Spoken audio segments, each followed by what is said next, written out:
Welcome students, topic number second 6.2 NCERT का topic का नाम है notion of the work and kinetic energy theorem, जिसे वर्क एनर्जी थ्योरम कहा जाता है। इसे फिजिक्स का ब्रह्मास्त्र भी कहते हैं।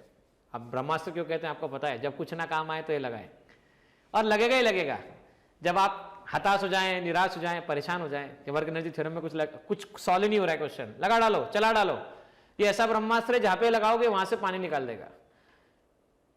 आई मीन टू से प्रॉब्लम सॉल्व करेगा ही करेगा। और इस स्टेटमेंट कितना सिंपल है, देखो ध्यान से। सिंपल स्टेटमेंट ऐसा है कि भाई सब मिलके वर्क जो करते हैं, सब मिलके जो वर्क करते हैं वो काइनेटिक एनर्जी में चेंज लाके आते हैं। मतलब work done by all type of forces is equal to change in kinetic energy. चलिए इसको समझते हैं पहले बोर्ड पर और आएंगे फिर स्क्रीन की तरफ। बोर्ड पे पहले इसका डेरिवेशन समझते हैं, फिर इस पे बेस्ड क्वेश्चंस आगे समझेंगे। एक एग्जांपल 6.2 गिवन है उस एक्सरसाइज का, क्वेश्चन नंबर 20 पेज नंबर 137 ये आपको ट्राई करके रखना है। और ये ट्राई करने के बाद में ध्यान रखिएगा स्टूडेंट, इसका सॉल्यूशन आपको प्लेलिस्ट में मिल जाएगा। एनसीईआरटी के प्रॉब्लम सॉल्यूशन की प्लेलिस्ट अलग है, थ्योरी का अलग पार्ट है, ठीक है, क्वेश्चन के सॉल्यूशंस अलग है। तो क्वेश्चन का सॉल्यूशन आपको अलग सेपरेट मिलने वाला है, ठीक है ना। तो वो अलग से जाके देखिएगा, पर मैं आपको यहाँ पे लगा के इसलिए रखा हूं कि आपको पता चल जाए कि आपको ये क्वेश्चन इसके बाद तुरंत लगाना है। क्योंकि कई बार तो यही पता नहीं होता है कि इस टॉपिक के बाद कौन सा क्वेश्चन करना है, तो आपको बड़ा डिफिकल्ट हो जाता है।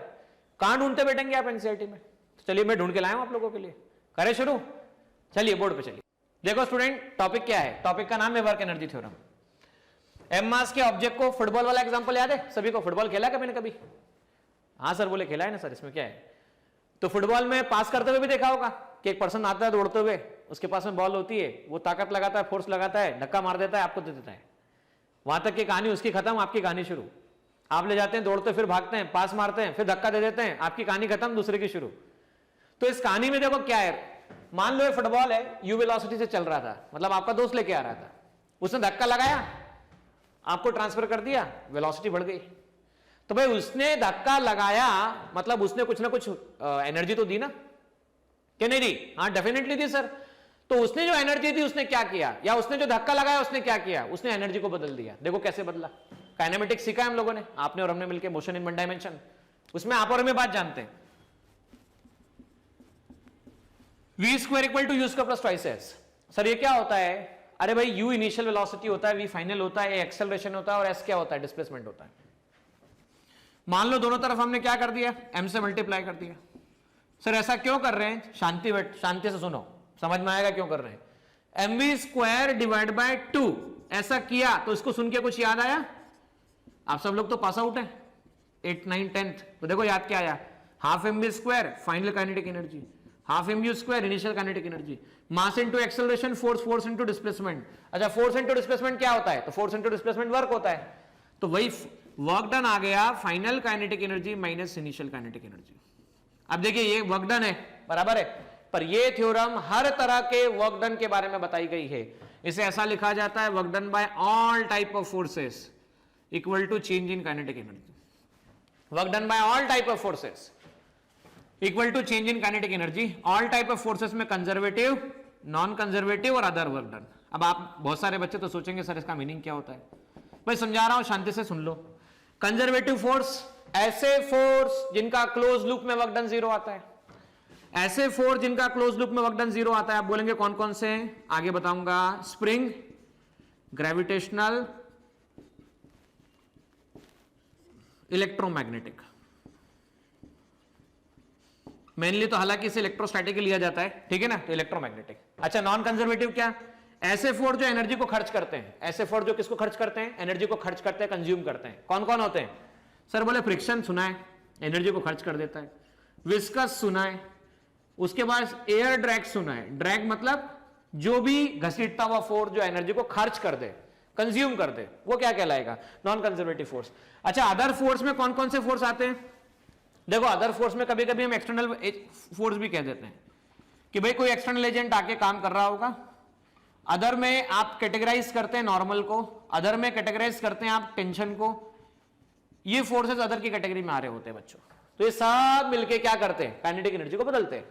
क्या करते हैं? काइनेटिक एनर्जी को बदलते हैं, ठीक है ना स्टूडेंट। देखिए यहां पर क्या बोला गया, अभी हम लोगों ने बोर्ड पे सॉल्व किया। v square minus u square equal to twice s, दोनों तरफ हाफ m से मल्टीप्लाई किया, तो मास इनटू एक्सेलरेशन को क्या कहा गया? मास इंटू एक्सेलरेशन को कहा गया स्टूडेंट जी, देख सकते हैं आप लोग, फोर्स कहा गया, ये रहा force, force into displacement work कहा गया। अब ये इसी तरह से वर्क एनर्जी थ्योरम कंप्लीट होता है।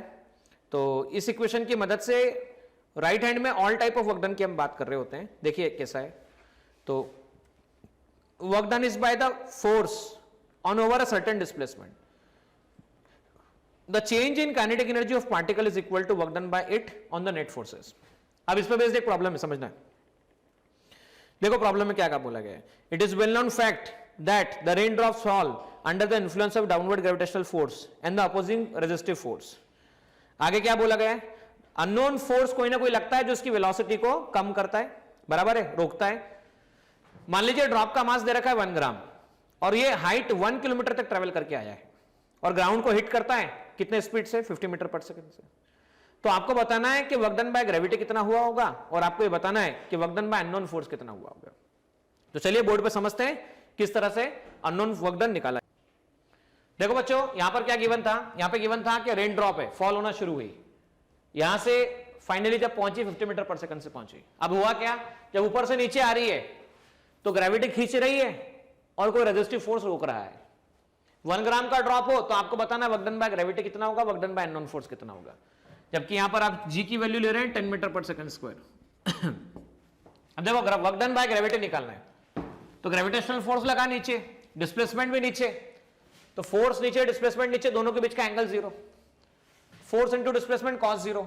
अच्छा, मास 1 ग्राम, अब किसी को नहीं पता है तो याद रखना 1 ग्राम को किलोग्राम में चेंज करना हो तो -3 किलोग्राम लिखते हैं। तो 1 इंटू क्या लिख दिया, 10 टू द पावर -3।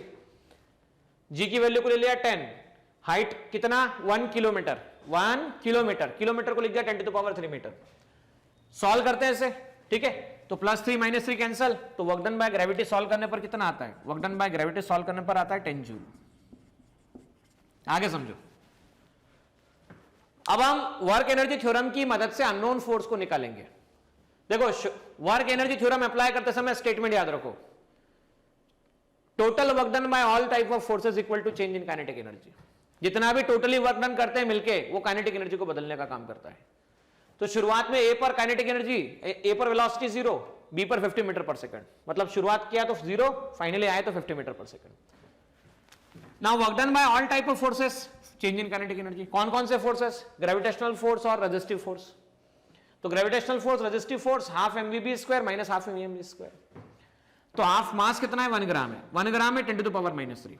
स्पीड यहां पहुंचते हुए कितनी स्पीड है बी पर 50, तो 50 का square 25 10 to the power +2, 12.5 10 to the power -5, -1 1.25 होता है।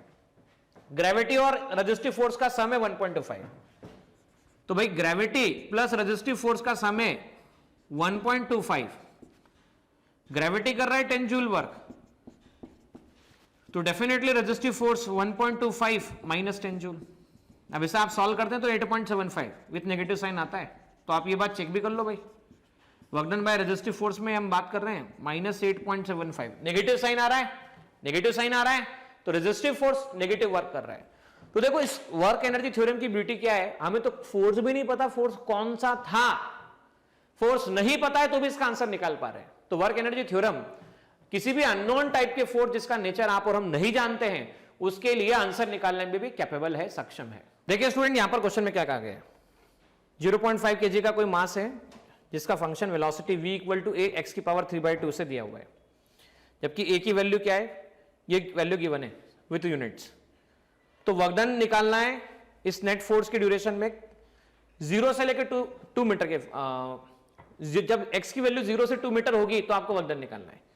देखिए ऐसे प्रॉब्लम हमेशा वर्क एनर्जी थ्योरम से किए जाते हैं, और वर्क एनर्जी थ्योरम से ये जो प्रॉब्लम सॉल्व होते हैं, है ना, इनमें एक स्टेटमेंट काम आता है, change in kinetic energy equal to work done by all type of forces. चलिए बोर्ड पर सीखिए इस प्रॉब्लम को कैसे। देखिए स्टूडेंट, यहां पर प्रॉब्लम में क्या बोला जाएगा,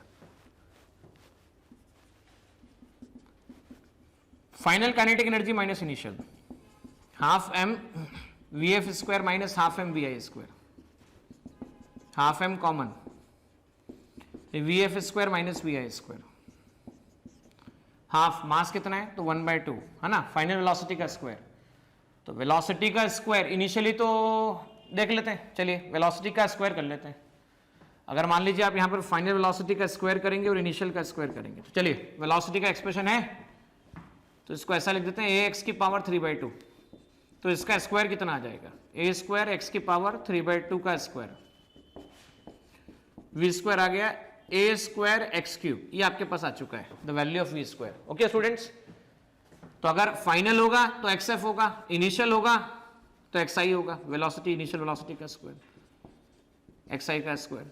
चलिए कैसे करेंगे, चेंज इन काइनेटिक एनर्जी है ना, equal to work done by all type of forces, work done by all type of forces कितना हो गया आपके पास 1/4, ये हो गया 1/4 vf स्क्वायर, vf स्क्वायर मतलब a square xf cube, a square xi cube, 1/4 a common निकल गया, xf cube minus xi cube, a की वैल्यू कितनी तो चेक करो, a की value 5/4, xf cube final value का क्यूब तो 2 का क्यूब,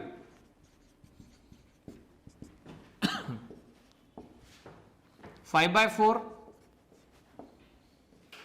8 माइनस 0,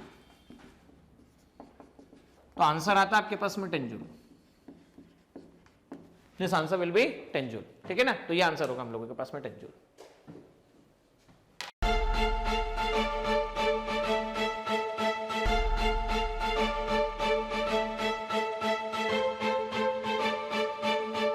पुरोहित अकॅडमी, मेन ब्रांच प्रभात चौक, MJ कॉलेज रोड, लोकमान्य हॉस्पिटलच्या बाजूला, जळगाव आणि पांडे क्लासेस जवळ, बंधन बँके शेजारी, ट्रॅफिक गार्डनच्या समोर, जळगाव।